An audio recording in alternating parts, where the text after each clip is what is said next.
Bevor überhaupt gebaut wird, sind Sie schon oft mittendrin. Unsere Entwickler, Planer und Ingenieure von der EPI. Heute treffe ich mich mit Michael. Er und sein Team haben schon von Anfang an dabei, wenn große Projekte entstehen. Ich bin schon gespannt, was er mir so zum Verzeihen hat. Hallo Michael. Hi Josefa. Danke, dass du dir heute die Zeit nimmst. Gern. Mit deinem Team von der EPI hat sie ja schon ganz schön früh am Start bei vielen unserer Projekte dabei. Aber was genau macht sie da eigentlich?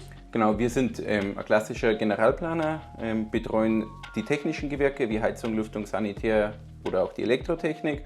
Und zusätzlich haben wir noch die Architektur, sprich die komplette Planung eines Gebäudes.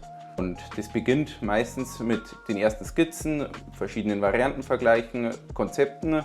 Danach kommt die Planung und nach der Planung dann eben die Ausschreibung. Und dann kommt die Baufirma dazu. Ganz genau. Und das alles passiert da in Ansdorf oder wo passiert das? Nee, genau. Also ein Großteil passiert tatsächlich hier in Ansdorf. Wir haben aber in Deutschland 4 verschiedene Niederlassungen. Davon ist eine in Regensburg, Hamburg, Berlin und Düsseldorf.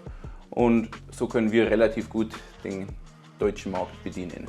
Beeindruckend. Und was sind das dann so für Projekte, die ihr da umsetzt? Wir sind sehr bunt aufgestellt. Wir betreuen unter anderem die Industrie, zum Beispiel die BMW oder auch das Chemiewerk Wacker in Burghausen, private Immobilieninvestoren, die öffentliche Hand, aber auch den Auslandsbau. Besonders der Auslandsbau, der ist für mich persönlich immer sehr interessant, weil da eben in Asien oder Amerika einfach andere Kultur, andere Klimazone und natürlich auch andere Bauvorschriften, die wo eben in diesem Land dann umgesetzt werden müssen. Und das schaffen wir sehr zuverlässig und absolut nachhaltig.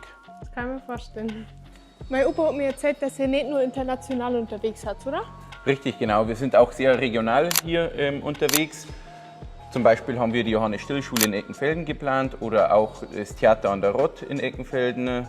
Aktuell sind wir gerade an der Planung vom Bauhof in Dingolfing dran oder auch am Regierungsgebäude von Niederbayern in Landshut.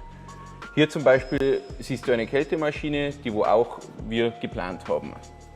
Klingt spannend. Jetzt kann ich mir ein bisschen besser vorstellen, was die EPI so macht. Danke für deine Zeit. Gerne.